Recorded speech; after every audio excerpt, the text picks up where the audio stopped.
자, 영적 징검다리, 그리고 영적 징검다리로서 우리가 사명을 어떻게 감당해야 될지 신앙의 대를 잇는 장년 세대의 그 사명을 가지고 함께 좀 나누고자 합니다. 왜 다시 다음 세대인가라는 질문으로 같이 나아갑니다. 사랑하는 성도 여러분, 오늘은 다음 세대의 사랑주일입니다. 우리는 흔히 다음 세대를 우리의 미래라고 이렇게 얘기를 합니다. 하지만 냉정하게 보면 지금의 현실을 진단해 본다면 다음 세대는 미래가 아니라 지금 당장의 위기이다라는 겁니다. 다음 세대는 그때 가서 딱 나타나는 게 아니라 지금부터 준비되어야 한다라는 거죠. 수많은 통계들이 있지만 통계보다 무서운 것은 우리 자녀들의 가슴 속에 하나님을 향한 뜨거운 고백이 점점 사라지고 있다라는 겁니다. 오늘 본문은 이스라엘 백성이 가나안 입성을 앞둔 그런 골든 타임에 주신 말씀입니다.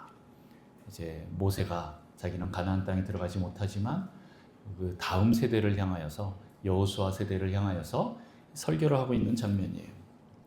새로운 땅, 변화하는 문화 속에서 신앙을 지키는 유일한 방법은 오직 전수뿐임을 성경은 오늘 강조하고 있다라는 겁니다. 그래서 신앙 전수를 위한 세 가지 결단을 좀 살펴보도록 하겠습니다. 첫 번째는 내가 먼저 사랑해야 한다라는 거지요. 우리 5절 말씀을 같이 한번 읽어볼까요? 5절 말씀을 같이 5절로 넘어갑니다. 바로 전에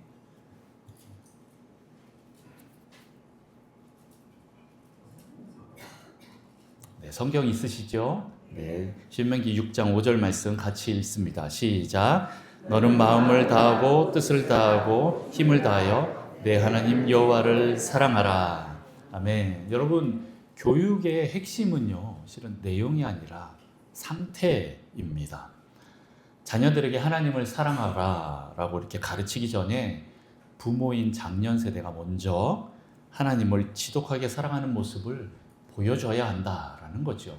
그래야 우리 자녀들이 그것을 보고 따라올 수 있습니다. 실은 자녀들은 부모의 입술이 아니라 부모의 뒷모습을 보고 배웁니다.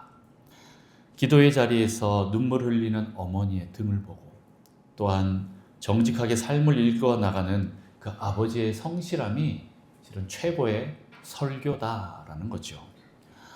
다른 사람이 아닌, 자녀가 아닌, 그래서 내가 먼저 하나님을 사랑하시길 바랍니다. 내가 먼저 사랑할 때 우리 자녀들이 그것을 보고 진심으로 배운다라는 거예요. 두 번째는 일상의 모든 순간이 성전이 되어야 합니다. 우리 7절 말씀을 같이 한번 읽어볼까요? 7절 시작. 내 자녀에게 부지런히 가르치며 집에 앉았을 때에든지 길을 갈 때에든지 누워 있을 때에든지 일어날 때에든지 이 말씀을 강론할 것이며. 아멘.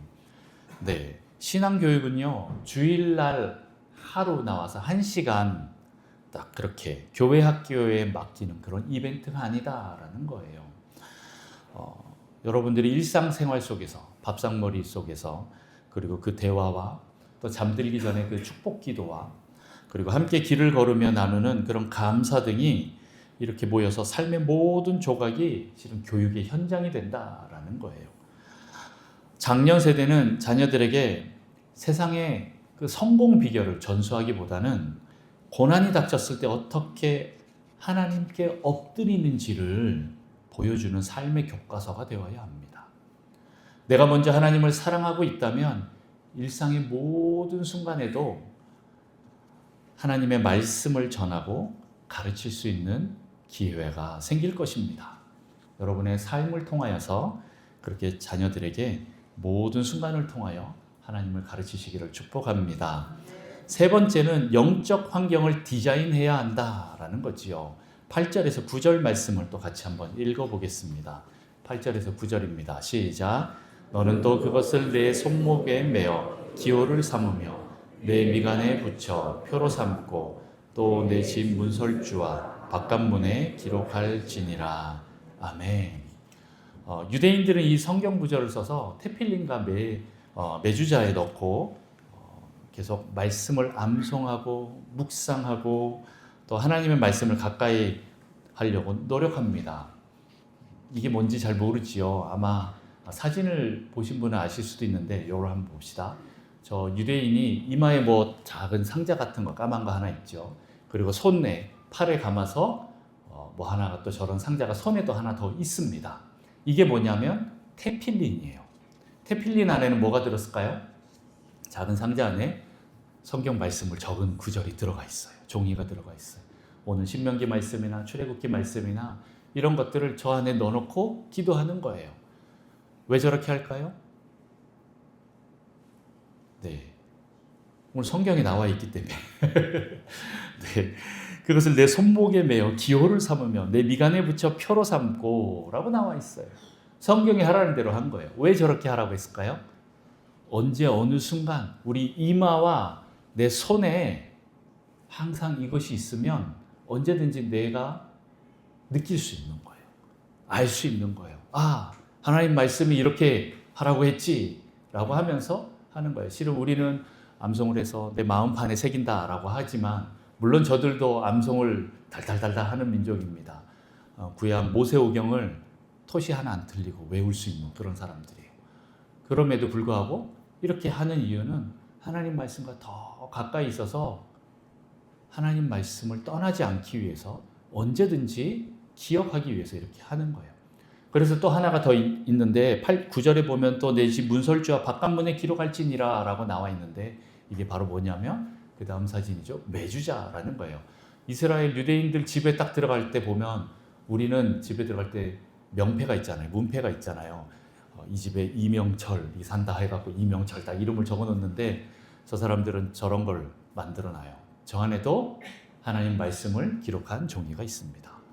들어가면서 어떻게 해요? 만지고 들어갑니다. 보고 들어가고 만지고 들어가요. 그리고 문설주뿐만 아니라 위에 또 각 자기네가 출입하는 모든 곳에 저거를 놔둬요. 그러면서 만지고 지나가요. 습관적으로 만질 수 있지만 만지면서 어떻게 해요? 거기 안에 기록한 그 말씀을 또 묵상하고 떠올립니다. 모든 순간을 하나님 말씀으로 디자인해놨어요. 영적 환경으로 디자인해놨다라는 거예요. 환경적으로 아예 말씀과 밀착하도록 만들었다라는 겁니다.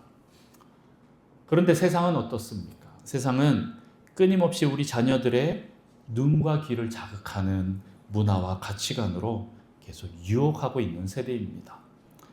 이때 장년 세대가 할 일은 우리 가정과 공동체를 하나님의 말씀이 흐르는 그 환경으로 만드는 것이 중요합니다.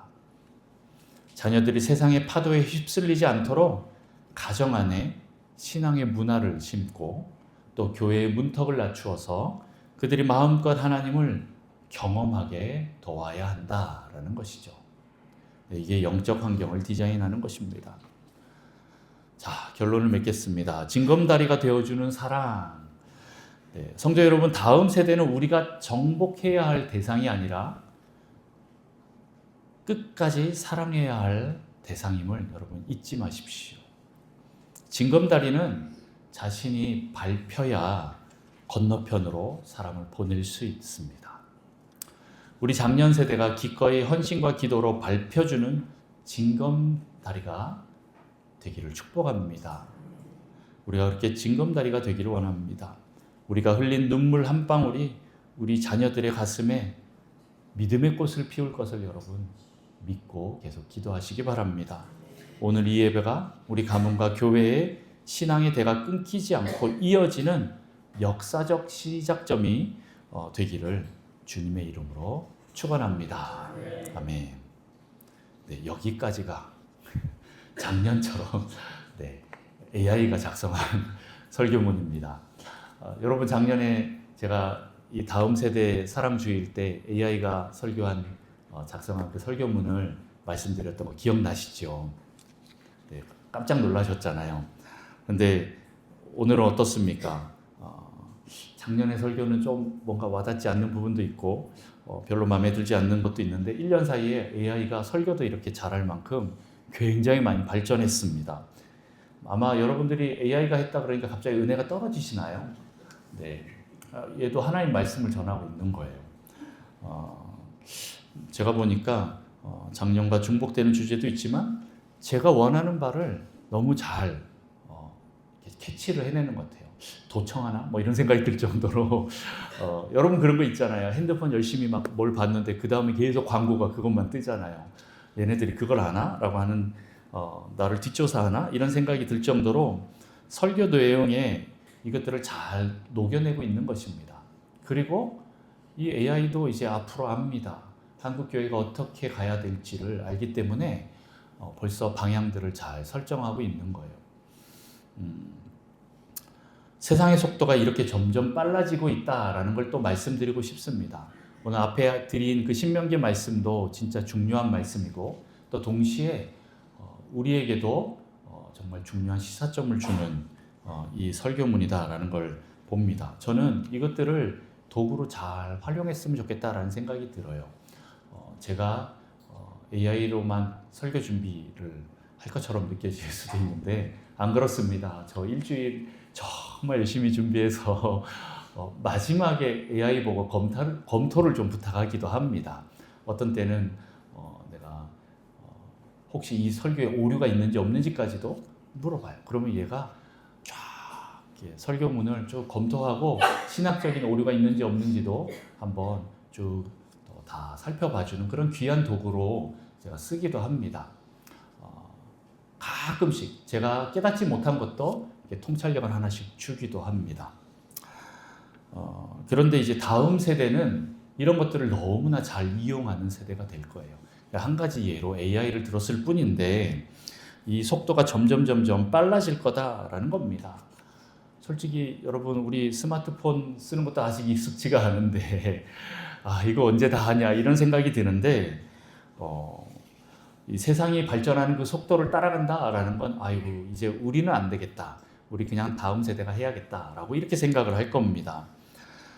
아주 급진적인 패러다임 시프트를 하지 않으면 우리가 따라가는 것은 쉽지 않아 보입니다. 그러나 그래서 점점 우리가 다음 세대랑 점점 더 단절되는 것처럼 느껴질 수 있어요. 왜냐하면 생각하는 사고방식 자체가 너무나 차이가 나고 옛날엔 이게 먹혔는데 요즘 세대는 이 말이 안 먹히는 거예요. 그래서 점점 우리 자녀들하고 이 대화가 또 쉽지 않게 되는 걸 봅니다. 하지만 그래도 우리가 할 일은 있습니다. 새로운 젊은 세대들도 분명 삶 속에서 부딪히는 문제들이 있을 거예요. 인간관계나 아니면 하나님과의 어떤 관계와 같은 영역에서는 우리가 들려줄 지혜들이 굉장히 많이 있을 거라고 저는 생각합니다. 특히 하나님에 대한 성경에 대한 신앙적인 경험들도 그들에게 들려줄 수 있는 좋은 자원이 우리에게 있습니다. 제가 작년 이때 다음 세대 사랑주일 드릴 때 다음 세대를 위해서 우리가 할 수 있는 거 하드웨어와 이 소프트웨어 같은 다양한 그릇을 준비하자라고 이렇게 말씀드렸더니 어떤 분들이 그럼 지금 우리는 어떻게 하냐? 대다수가 나이 든 시니어 그룹인데 어떻게 하냐라고 하신 분들이 계시기도 합니다. 그래서 제가 1층을 개방적인 공간으로 젊은 아기 엄마들이 쉽게 들어올 수 있는 공간으로 이렇게 만들어 보려고 하니까 또 별로 안 좋아하시는 분들도 계셨다라는 것을 제가 압니다. 어떤 분들은 목사 개인적인 사업장으로 만드는 줄 착각하시는 분도 계십니다. 아닙니다. 그런데 또 어르신들은 어르신들의 공간이 줄어드는 것처럼 느껴질 수도 있어요. 네, 그러나 여러분들을 위해서 하는 그 목회는 제가 멈추지는 않습니다. 계속 진행되고 있습니다. 시니어 세대를 위한 목회를 전혀 하지 않는 것이 아닙니다. 하지만 우리가 만약 시기를 놓쳐서 다음 세대가 없는 교회가 된다면 어떻게 될까요? 제가 20년 뒤면 은퇴를 합니다. 20년 후면 어떻게 될까요? 그때도 여러분 살아 계실까요? 네, 감이 안 오시지요. 근데 여러분 걱정 마십시오. 요즘에는 웬만하면 다 까딱하면 다 100세를 넘깁니다. 네, 다 살아 계실 거예요. 여러분 지금 우리 교회 제일 젊은 그 주역 세대가 누군지 아십니까? 네, 물론 저 2층에 있는 우리 애기 엄마들 빼고 우리 은정장님 빼고는 우리 강현아 집사님, 노미정 집사님 이런 분이 제일 어른 세대에서 막내예요. 나이가 몇인 줄 아세요? 네, 50이 넘었어요. 네, 20년 뒤면 네, 저랑 같은 이제 70이 됩니다. 근데 지금 이 변화가 없으면 3040 세대가 들어오지 않는다면 그때도 70세가 그냥 막내라는 거예요. 네. 여러분 우리에게 다음 세대는 누구입니까? 혹시 3040 세대가 다음 세대라고 생각하시나요? 아니에요. 3040 세대는 주역 세대입니다. 그렇잖아요. 여러분도 30대 이미 구역장 다 하시고 여전도 회장 하셨잖아요. 그렇잖아요. 30대, 40대 이미 다 하셨는데 그 다음 세대가 없기 때문에 이게 지금 물려지지가 않는 거예요. 제가 보는 다음 세대는 20대 미만이 다음 세대입니다. 아까 우리 나왔던 애들이 다음 세대예요. 뭐 좀 더 이제 그냥 너무 이렇게 좀 넓게 잡는다면 20대 대학생들, 취준생까지 뭐 이렇게 그냥 좀 넓게 잡아봅니다. 물론 이제 그 다음에 30대와 신혼부부 세대들이 있는데 그들이 좀 다음 세대처럼 보이기도 해요. 실은 이 세대는 끼인 세대라서 그렇습니다. 다음 세대와 이 주역 세대 사이에 좀 끼어 있는 거예요. 실은 그때가 제일 바쁘고 혼란스럽고 결혼을 하고 자녀를 낳고 또 가정을 이루는 정말 정신없을 때라는 거기 때문에 그래서 주역 세대로 잘 안 들어와져요. 하지만 주역을 우리는 30, 40, 50 세대에 넘겨줘야 합니다. 젊은 사람이 없으니까 계속 일을 하게 되는 것이지만 어쨌든 사람을 계속 키워내고 그들에게 사역을 물려줘야 해요. 우리가 생각하는 사역 개념과 조금 다를지라도 새로운 세대에 걸맞는 목회 방법과 신앙 훈련 방법으로 하도록 우리가 넘겨줘야 한다라는 거예요. 실은 우리 젊은 세대들이 올라오면서 굉장히 부담스러워합니다. 일을 좀 안 하고 싶어 합니다. 네. 그런데 꼭 그렇지만은 않아요. 그러니까 옛날 방법으로 하려고 하니까 너무 이제 답답해 보이는 거죠. 아마 그들이 원하는 방법대로 하자고 하면 우리는 저게 뭔 사역이야 라고 생각할 수도 있지만 네. 아마 그들이 가장 좋은 방법으로 계속 이끌어 갈 거예요. 대신 우리는 그 신앙의 본질을 놓치지 않도록 계속 붙잡아주는 역할을 해야 됩니다. 저는 요즘에 우리 청년들을 보면 와 세대 차이가 참 많이 나는구나 라는 것을 많이 느껴요. 하지만 우리 청년들에게 맞는 사역은 청년들이 너무 잘 알 거라는 생각을 합니다. 저도 제 방법대로 막 이렇게 해보고 싶지만 저도 이미 이제 노땅이 돼버렸어요. 꼰대 세대가 돼버렸어요. 우리 청년들한테. 뭐 우리 주일학교에 말하면 뭐 더 말할 필요도 없지요. 그런데 그들은 그들의 방법대로 접근하는 게 더 좋겠다라는 생각을 해보게 됩니다. 어쨌든 이 주일학교 학생들, 청년들이 우리의 다음 세대인데 이제는 이 다음 세대가 스스로 부흥하는 시기는 많이 지났습니다.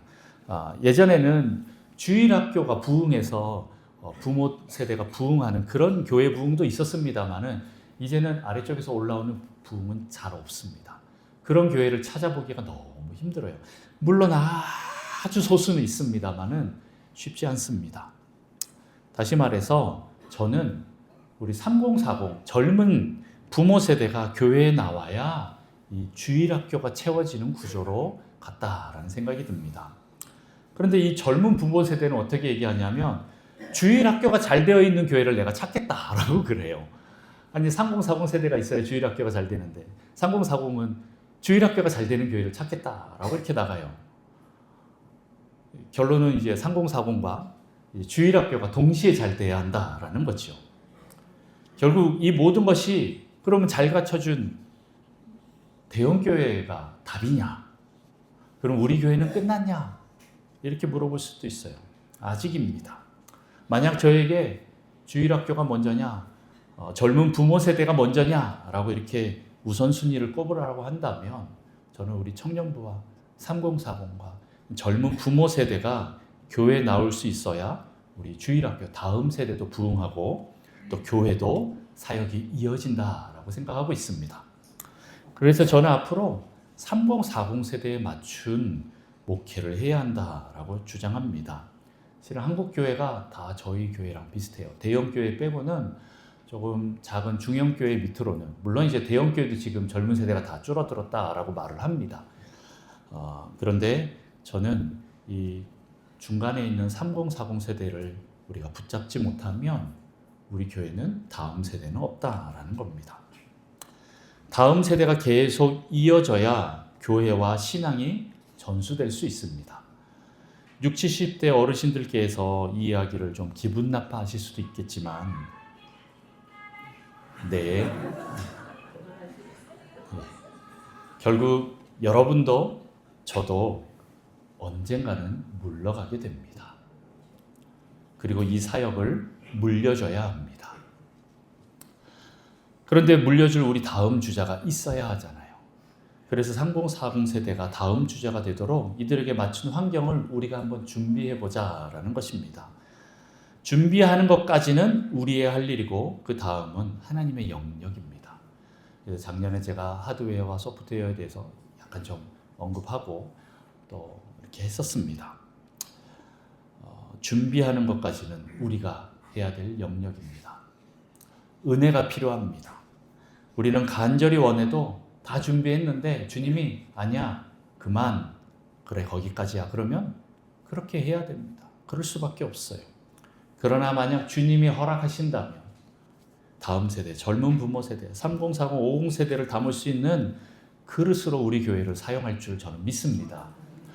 부모 세대는 자녀 세대를 위해 희생하고 발판이 되어주고 징검다리가 되어주어야 합니다. 네. 오늘 AI가 저에게 아주 좋은 사이트를 준비해요. 우리가 징검다리다라는 거예요. 우리 징검다리, 나를 밟고 우리 자녀가 다음으로 일어서야 한다라는 거예요. 앞으로 우리가 할 일은 우리 자녀들이 나를 딛고 세상으로 나갈 수 있도록 발판, 징검다리가 되어주는 거예요. 그래서 그들을 품을 수 있는 어른이 되어주는 겁니다. 그들을 세워주는 어른이 되는 것입니다. 이것은 세상이 아무리 빨리 발전해도 우리 어른들이 해야 할 역할을 그 세상이 대신할 수는 없습니다. 우리가 어른이 되고 안전한 보호처가 된다면 젊은 세대는 우리 품으로 다시 돌아올 겁니다. 잘한다고 칭찬하고 격려하고 실수해도 지지해주고 하나님의 시각으로 바라보면서 원래 창조한 모습, 그 오리지널 디자인을 회복시켜주면서 그 존재를 회복시켜주는 어른이 된다면 그들은 우리를 떠나지 않을 것입니다. 계속 우리의 지원, 지지를 받고 싶어 할 것입니다. 물론 받고 또 세상으로 나가서 모험을 하고 또 성공하고 또 다시 돌아올 겁니다. 아예 떠나는 게 아니에요. 물론 우리도 계속 분리해야 됩니다. 여러분, 자녀들과 분리하는 게 좀 쉽지 않죠. 또 자녀들은 부모와 분리하는 게 쉽지 않죠. 그러나 성경은 분명히 얘기하고 있습니다. 내 부모를 떠나 남자와 여자가 합하여 가정을 이루도록 하는 것이 성경의 원리 원칙입니다. 우리는 계속 자녀들이 분리 독립할 수 있도록 내보내줘야 합니다. 우리는 계속 영적, 정서적 지원자가 되어야 합니다. 신앙적 지원자가 되고 말씀을 옳게 분별하여 전하는 자가 되어야 합니다. 하나님의 성품을 알고 성경에 기반하여 제대로 된 신앙과 인격을 전수하는 자가 되어야 합니다. 그것이 우리가 지원자, 지지자로 해야 될 역할입니다. 말씀을 맺습니다. 우리의 삶이 먼저 태필린 매주자가 되어주기를 원합니다. 그들에게 아버지 어머니를 볼 때 하나님이 나를 사랑하시는구나 라는 그것이 만져지도록 경험되어지도록 계속 우리 자신이 그런 발판 징검다리가 되기를 원합니다. 우리를 보면 하나님의 사랑을 떠올릴 수 있는 귀한 도구로 우리가 쓰임받기를 원합니다. 우리 북성실교회가 보석을 담은 귀한 그릇처럼 다음 세대를 품고 키워내는 축복의 통로가 되기를 축복합니다. 기도하겠습니다. 하나님 아버지 감사합니다. 오늘 우리에게 이 영적 징검다리 사명을 주셔서 감사합니다. 내가 먼저 하나님을 사랑하고 그로 인해서 내 삶이 우리 자녀들에게 설교가 되는, 말씀이 되는, 말씀이 살아서 내 안에서 움직여서 하나님을 경험케 하는 귀한 축복의 통로로 하나님 우리를 사용하여 주옵소서.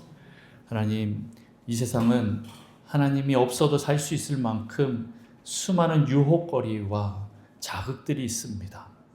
그럼에도 불구하고 그들이 넘어지고 힘들게 또 그런 어려움들을 닥칠 때에도 우리가 그들의 징검다리가 되어주고 지원자, 지지자가 되어서 그들의 존재를 다시 회복시켜주고 또 지원하여서 그들이 말씀을 가지고 이 세상에서 온전하게 승리하는 삶을 살 수 있도록 하나님 우리를 사용하여 주옵소서.